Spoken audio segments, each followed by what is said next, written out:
வணக்கம், நான் ஜனனி. இன்றைக்கி சுண்டக்காய் சட்னி எப்படி செய்யலான்னு பார்த்துக்கலாம். ஃபஸ்ட்டு வந்து அடுப்பில் கடாயை வச்சுக்கோங்க. அதுக்கப்புறம் நல்லெண்ணெய் ஊற்றிக்கோங்க. நல்லெண்ணெய் நல்லா காஞ்சி வந்ததுக்கப்புறம் உளுத்தம் பருப்பு போட்டுக்கோங்க. அப்புறம் கடலைப்பருப்பு போட்டுக்கோங்க.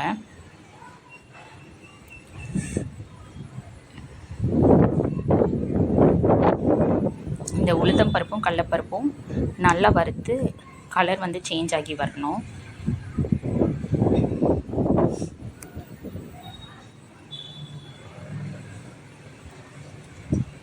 அந்த டைமில் நம்ம வெங்காயம் சேர்த்துக்கிறோம். வெங்காயத்தையும் அந்த பருப்போடு போட்டு நல்லா வதக்கணும்.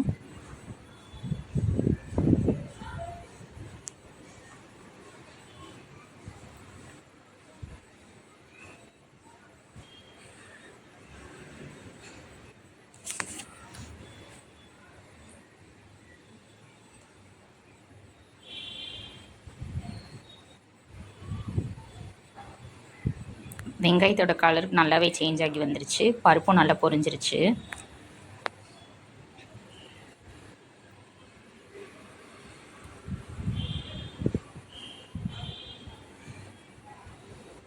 இந்த டைமில் நம்ம அடுப்பை சிம் பண்ணிவிட்டு கருவேப்பிலை சேர்த்துக்கிறோம். கருவேப்பிலை அரைக்கிறதுக்கு கொஞ்சம் நிறையாவே சேர்த்துக்கலாம். அதுக்கப்புறம் நம்ம தாளிக்கிறதுக்கும் சேர்ப்போம். கருவேப்பிலையும் போட்டு நல்லா வதக்கிக்கலாம்.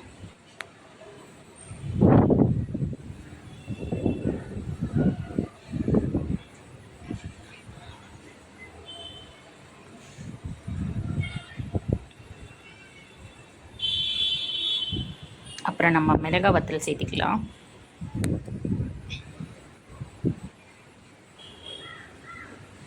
மிளகாய் வத்தலும் சேர்ந்து நல்லா வந்து கலர் சேஞ்ச் ஆகி வரணும்.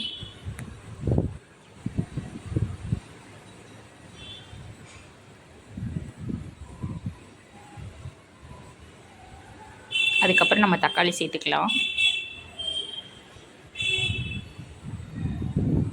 தக்காளியும் சேர்த்து நல்லா வதக்கிக்கலாம்.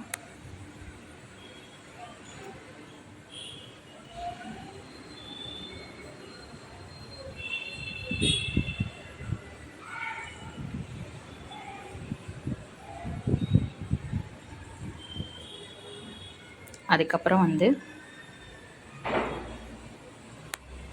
நம்ம வந்து கடைசியாக சுண்டைக்காய் சேர்த்துக்கலாம். இந்த சட்னி வந்துட்டு என்ன சொல்கிறது, ரொம்ப ஹெல்த்தியும் கூட. குழந்தைங்க வந்து சுண்டைக்காய் குழம்பு வைக்கலைன்னா நீங்கள் இந்த சட்னியாக செஞ்சு கொடுக்கலாம்.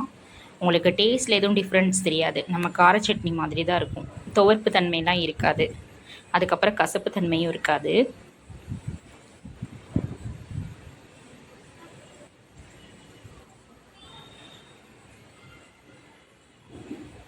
நீங்கள் விருப்பப்பட்டால் நீங்கள் தேங்காவும் அதுக்கப்புறம் புளியும் கூட சேர்த்து வச்சு அரைச்சிங்க அப்படின்னா இன்னும் கொஞ்சம் சட்னி வந்துட்டு டேஸ்ட்டாக இருக்கும். நான் இன்றைக்கி வந்துட்டு தேங்காவும் புளியும் சேர்த்துக்கல.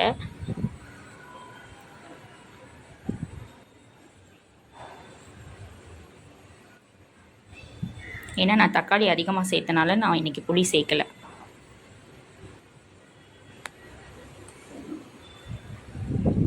இந்த பொருள் எல்லாமே வதங்கி வந்துருச்சு. நம்ம அடுப்பை ஆஃப் பண்ணிவிட்டு நம்ம ஜாரில் இந்த பொருள் எல்லாம் மாற்றிக்கலாம். இப்போ நம்ம வந்து ஜாரில் வந்துட்டு மாற்றின பொருள் எல்லாம் அரைச்சி எடுத்தாச்சு. தாளிக்கிறதுக்கு நான் என்னென்ன போட்டிருக்கேன் அப்படின்னு பார்த்தீங்கன்னா, கொஞ்சோண்டு நல்லெண்ணெய். ஏன்னா நம்ம வந்துட்டு வதக்கிறக்கே நிறைய எண்ணெய் ஊற்றிருக்கோம். அதனால் கொஞ்சோண்டு நல்லெண்ணெய். அதுக்கப்புறம் வந்துட்டு கடுகு உளுத்தம் பருப்பு. நீங்கள் கொஞ்சம் சட்னி வாசனையாக வேணும் அப்படின்னா நீங்கள் ஜீரகம் கூட சேர்த்துக்கலாம். அதுக்கப்புறம் வந்துட்டு தாளிக்கிறதுக்கு கருவேப்பிலை.